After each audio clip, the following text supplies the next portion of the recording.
સુખની પાછળ દુઃખ ઊભું જ છે. દિવસની પાછળ રાત્રિ છે અને રાત્રિની પાછળ દિવસ ઊભો જ છે. માણસ એવું માને છે કે બસ હવે મને દુઃખ છે જ નહીં, પણ દુઃખ પાછળ જ ઊભું છે. દેવકી માને કેવી કલ્પના હશે કે અદ્ભુત દીકરો મારી ગોદમાં આવી ગયો, જગતનો બ્રહ્મ. એ માએ વિચાર્યું છે કે મને દુઃખ આવશે, અને બીજી જ પલમાં દેવકી મને દુઃખ આવી ગયું. ભગવાને કીધું મા મને ગોકુળમાં મૂક્યો.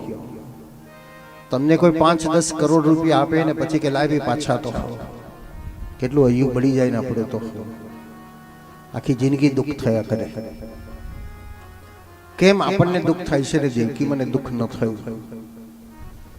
તો દેવકીમાં તત્સુખનો વિચાર કર્યો, પ્રભુના સુખનો વિચાર કર્યો કે મારો લાલો ગોકુળમાં જઈને સુખથી રહેશે.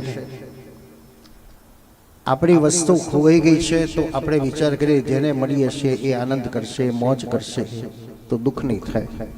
પણ ખોવાઈ ગઈ કરીને રડ્યા જ કરીશું તો દુઃખ દૂર પણ નહીં થાય. તો દેવકીમાં તત્સુખનો વિચાર કર્યો. એટલે સુખની પાછળ દુઃખ છે ને દુઃખની પાછળ સુખ છે. એક સિક્કાની બે બાજુ છે, એક જીતવાનો છે ને એક હારવાનો છે. એ નક્કી છે. કોણ જીતે છે ને કોણ હારે છે એ ફેસલો કુદરત કરે છે. દેવકી મને અદ્ભુત આનંદ થયો.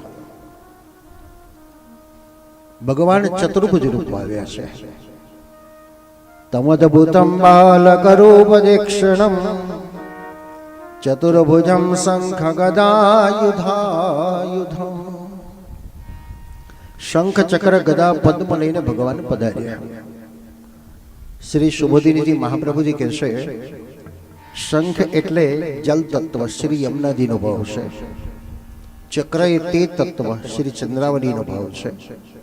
ગદા એ કુમારિકાનો ભાવ છે, વાયુ તત્વ છે. ચક્ર શંખ ચક્ર ગદા પદ્મ એ કમળ છે, લક્ષ્મીજીનો ભાવ છે. ભગવાન પોતાનું ઐશ્વર્ય પોતાની સાથે લઈને પધાર્યા. કેમ ચાર હાથ લઈને પધાર્યા? તો જાણે 4 દિશાઓનું રક્ષણ કરવાના આવ્યા હોય, 4 વેદોનું રક્ષણ કરવાના આવ્યા હોય, જીવનની 4 અવસ્થાઓ છે પોતાની સાથે લઈને ના આવ્યા હોય, ધર્મ અર્થ કામ અને મોક્ષ પોતાની સાથે લઈને ના આવ્યા હોય. જેમ આપણે બહાર જઈએ તો આપણી જરૂરિયાત વસ્તુ આપણી સાથે જ લઈને જઈએ છીએ, એમ ભગવાન પણ ભૂતલ પર બિરાજ્યા તો પોતાનો વૈભવ ઐશ્વર્ય પોતાની સાથે લઈને પધાર્યા. ગલકસ્તુભ શ્રી, ભગવાનના ગળામાં કૌસ્તુભમણિ ધારણ કરેલો છે. શા માટે ભગવાને કૌસ્તુભમણિ ધારણ કર્યો છે?